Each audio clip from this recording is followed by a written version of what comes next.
Hello, everyone, and welcome to this episode of 22 Minutes with Jason and Stefan.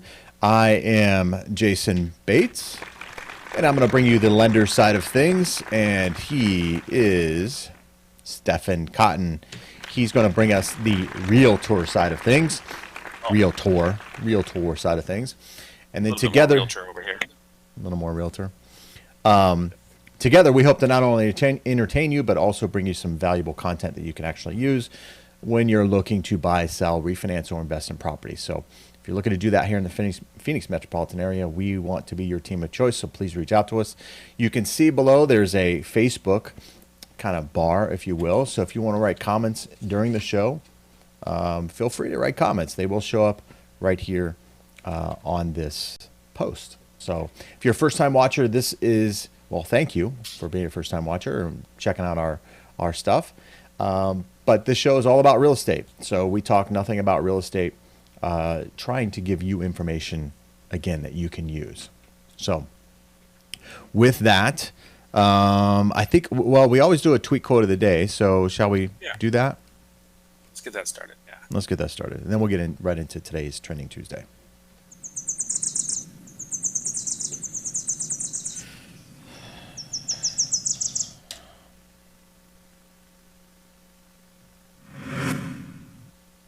All right. Decision making. It's like choosing from 50 Shades of Gray. There's no black or white, right or wrong, or any absolute. I don't know if I totally agree with this, but I disagree. I disagree too. Because you got to have the right team. When you're looking at real estate, there's some issues. That's what we're going to talk about today because, right. Yeah, this situation can be. I think this is like the offers can be different shades. You know, there's more than one way to sell a house, more than one way to buy a house. And so that's kind of what we're going to be talking about today. But as far as doing what's right or doing what's wrong, I think it's pretty finite. I think you liked it just because it had 50 Shades of Gray in it. Is that why? I've never seen that movie. Haven't read that book. Don't care to see it. Don't care to read the book. Oh. Well, I like to say you're missing out, but I can't. Have you seen the book? Have you read the book? I've seen the book. I've seen the book.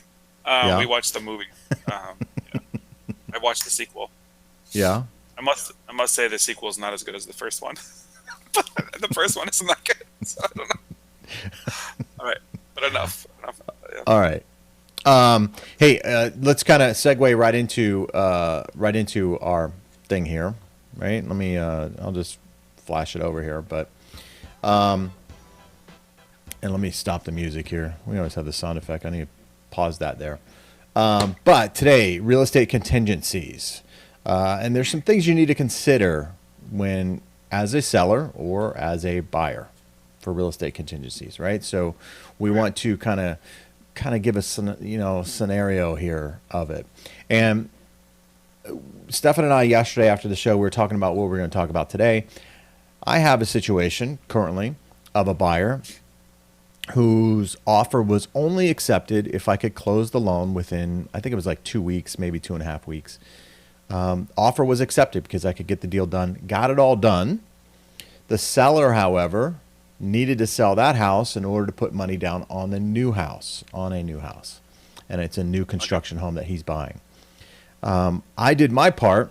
However, the seller hasn't done his part in order to purchase his new home. So he is asking for a 3-week extension. Now, mind you, he only accepted our offer because we had to close before the end of this month.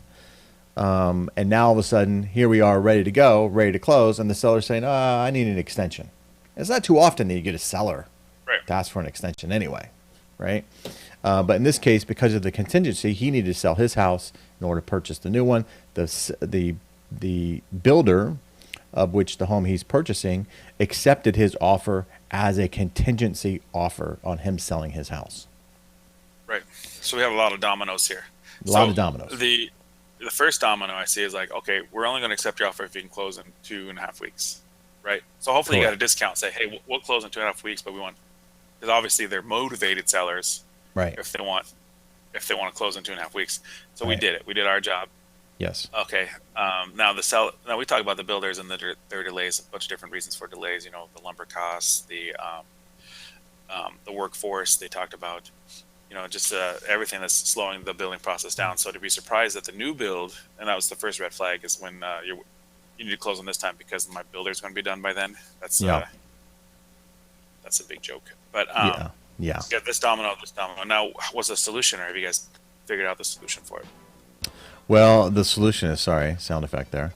The solution is that I've got an addendum to the contract asking for a 3 week extension. That's what we've got right now. Now But that's we're not what I asked. told you to do. I know. Hey, I'm not the agent on this, and I told the agents, Yeah. hey, you should be asking for $100 a day. And remember, Yeah. I told the buyer even too. I said, hey, look, the strongest part about negotiating is the walk away because he needs this money in order to close on his Right. home.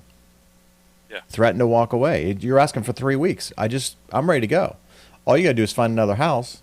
I can close in 3 weeks anyway on I'm another already house. pre-approved for this loan now. Yeah, you're Yeah. pre-approved for this loan. So now all really you need to do is just go through an appraisal and pass the inspection on to the next house. Because once you're pre-approved for this dollar amount, Jason, correct me if I'm wrong.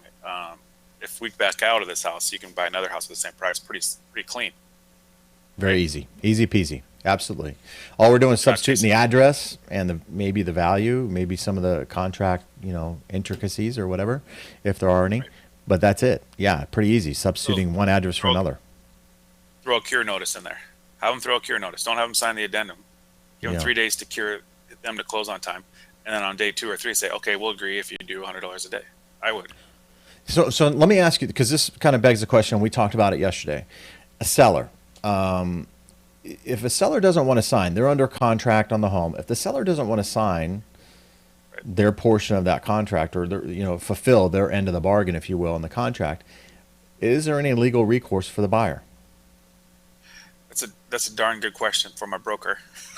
I'll tell you, if the seller decides not to sell, I know this, that if we brought in ready and able, so I know this from my side as the agent, because I was told this when I first started real estate.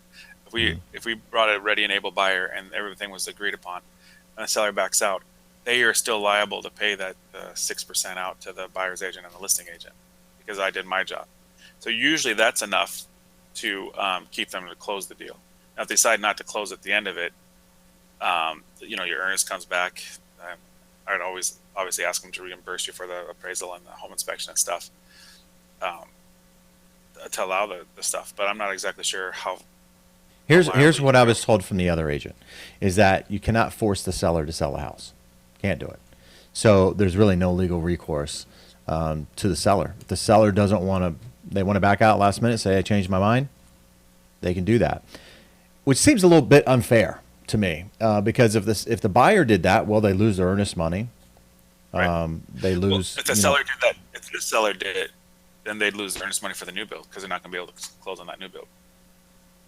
Or they get a turn down because they don't have the money for the down, Oh, yeah. and then get the earnest money. I don't know how that would work on their end because I'm not part of that transaction, but yeah, I mean, it seems Well, it seems a little one-sided, I guess, on these contingencies. I'm looking at the screen here, but my finger's too low. I'm pointing at the don't at the very bottom of your illustration. It says don't skip the mortgage approval contingency. So the seller Yes. can say, hey, look, we can't get mortgage approval because our deal fell out. Mind Right. you, he canceled the deal. What do you think? What's the how's it feeling? Is it feeling like the seller is motivated to keep this Well, thing going? in my situation here, the seller, I did talk to the seller and I said, hey, I can hold the deal together, but at this point, since you haven't performed on your end, my buyer would like to know where you're at. And the only way that they're somewhat interested in keeping this deal together is if I do the loan because they trust me.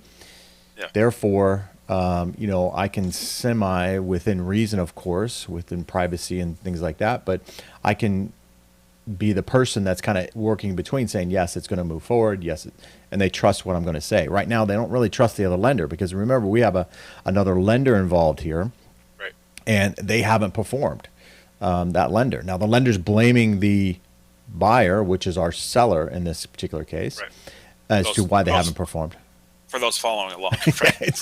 it's a little confusing who's on first kind of thing. But So you got the lender blaming the seller, you got the seller blaming the lender, you got the builder blaming the buyer.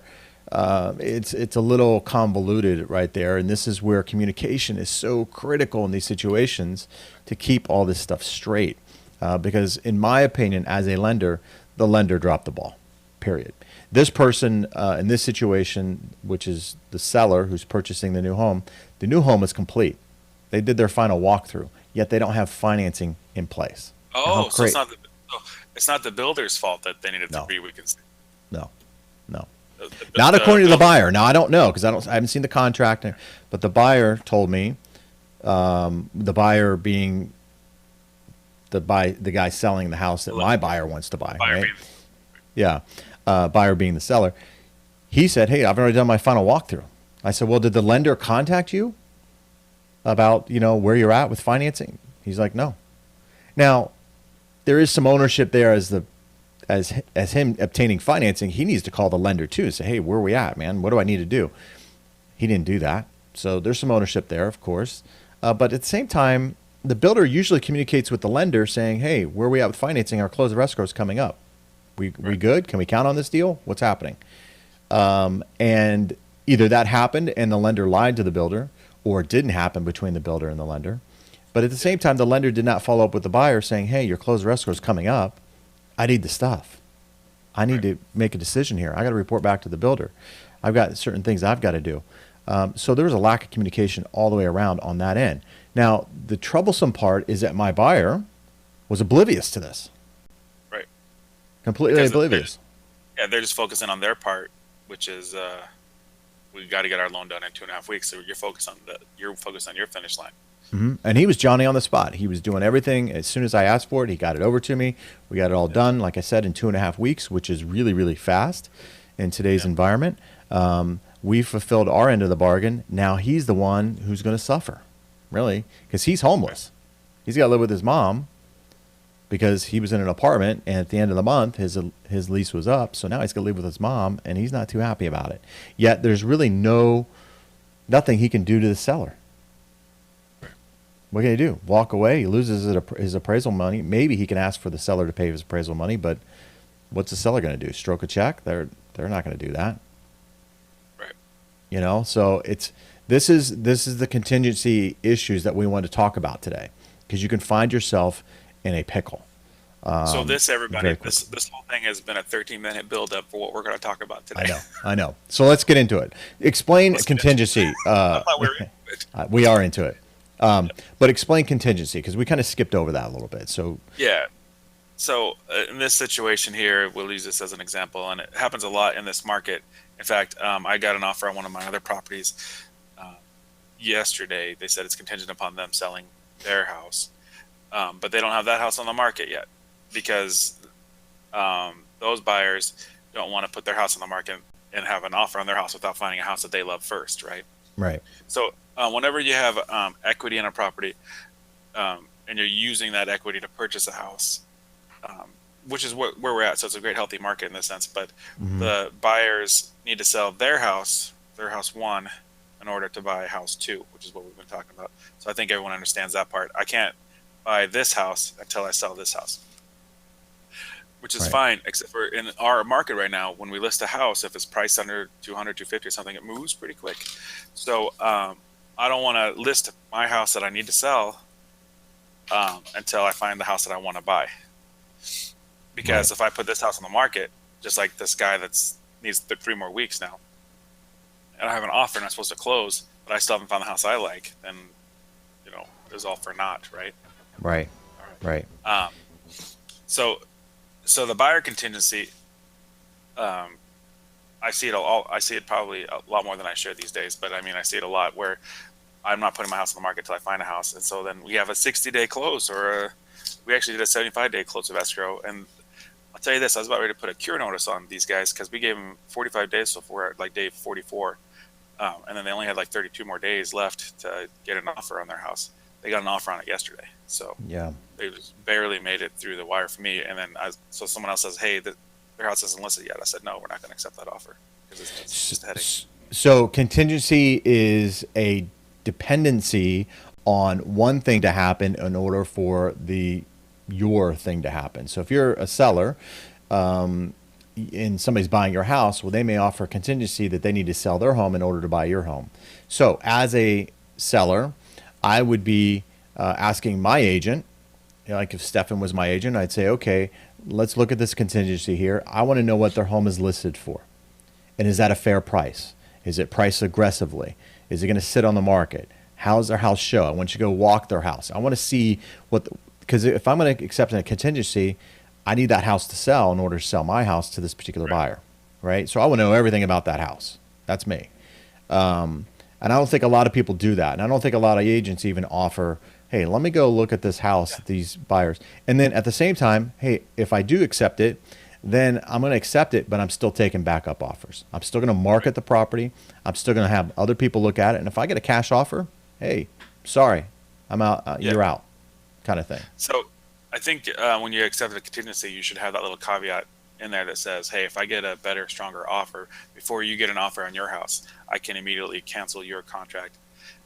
Unilaterally cancel the contract. I think you should have that in there. But you could also probably tie in the fact, like, listen, your inspection period starts the day after you get an offer accepted. That way they're not out that $350 or whatever on their end, right? I mean, if you communicate like this, hey, I'm going to allow you not to have that inspection period until you get an offer, because you're going to allow me to sell this house unilaterally because you don't have an offer on your property yet. Absolutely. I guess point being is there's still negotiation that has to go on there. But before you accept a contingency offer and get yourself into a mess that we kind of explained here at the beginning of the show, get all your ducks in a row. And I don't think a lot of agents really know how to handle contingencies. They just say, okay, if they need to sell their house, and they just kind of trust the professionalism of the other agent and that they know what they're doing. That's a huge mistake for an agent to do, is to trust another agent. Yeah. Allow the control to go to someone else. Yeah, that's lazy. It's sheer just laziness, in my opinion. So as a seller or even a buyer, now as a buyer, if you're buying a house and that person is accepting your offer contingent upon their offer getting accepted, hey, if I'm a buyer, if that house checks all my lifestyle boxes, then you might be stuck. But if I'm also going to be looking at other properties, I'm not going to accept that one and just hope that train kind of, leaves the station, kind of thing. Well, again, you can overcome this by maybe giving them 15 days to find a house, right? Or whatever. So extend your inspection period for 15 days. Hey, did you get an offer accepted or did you find a house yet? No? Okay, we're going to cancel this contract based on our fear of you not being able to find a house by the time we close. Yeah. Because everybody, so when we talk about days on market, and we talk about days on market here, we talk about 2.5 months supply, or just a little over 2 months supply when we do the Cromford report on Fridays. And we're saying, oh, wow, 45-day close of escrow. That's pretty long, or 45 days on the market. Well, in reality, it's because of these contingencies. If there wasn't no contingency, I think everything would be like 28 days to 34 days. Right. Yeah, these contingencies are becoming more and more common because we have people who bought homes in 2011, 2010, who have quite a bit of equity in the property. We also have a lot of people who are getting just above water, right? They're just coming above that threshold where they're not losing any money in the property. And so they're being kind of aggressive on their sales price, which can be a little cumbersome on these contingency offers because you are hunting for that special buyer for your property who's willing to pay a higher price for the property, and that can take a little more time to find. And so that can be a little problematic for a contingent offer. And then the final piece, so let's talk about the final contingency too, because we talked about the buyers and sellers, so we have a few minutes left, is the one that we say at the bottom of your thing is don't skip the mortgage approval contingency. Yes. So what happens at the end of the day if you're the one that you talked about at the beginning of the show here, your client's seller can't get approved for the loan? Then my buyer's screwed. Right. Because then they can't sell. And that's what I told the buyer yesterday. I'm like, okay, there's nothing that I've been told that promises me that this seller is going to get and obtain financing. Not going to do it. Now, right now today, that buyer or that seller, who is the buyer of the new house, does not qualify for a mortgage. Does not qualify. So there should have been no, the builder should not have accepted his offer to begin with. It was contingent, and he had a credit score that wasn't sufficient enough to obtain financing.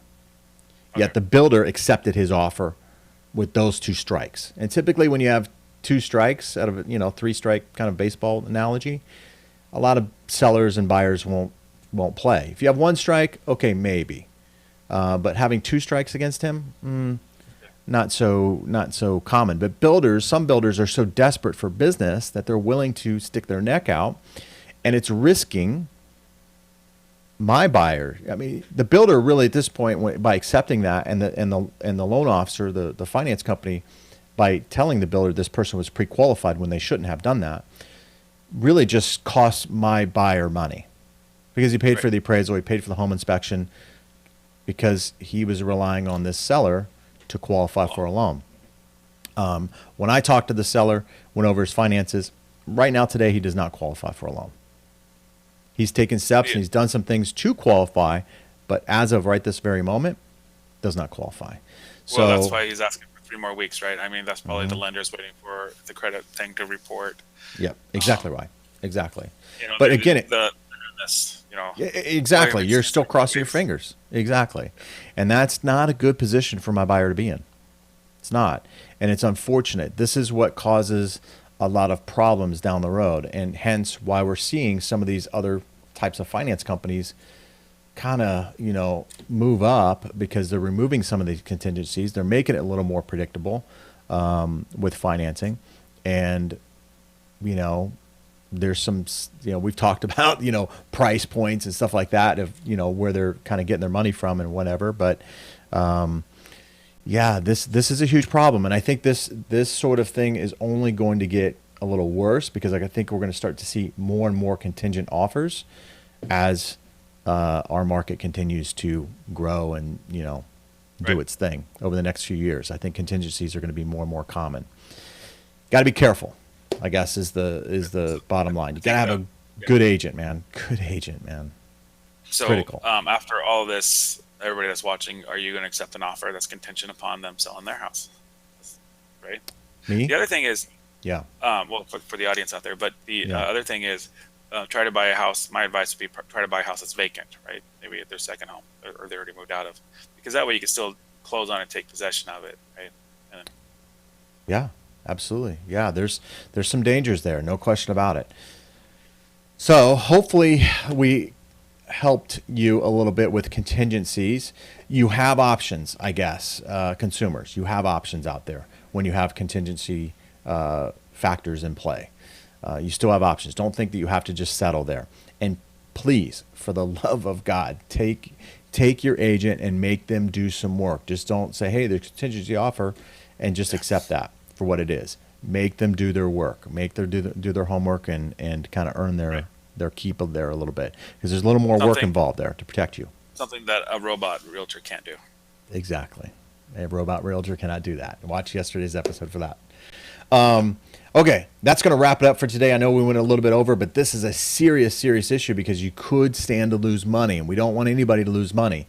So critical in these situations to have a great team around you. That's why we put on this show and we talk about real estate, because we've been there, done that. We've seen it.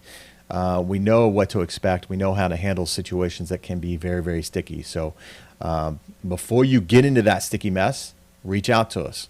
Then it won't be sticky. It'll be nice. It'll be smooth. It'll be good. In theory. There's always a. But, all right, guys. All right, everyone. Have a great day. Thanks for watching. Tomorrow, Wacky Wednesday, we'll have some fun with that one. Until then, everybody have a great day, and we'll see you tomorrow. Take care, everyone. Bye-bye.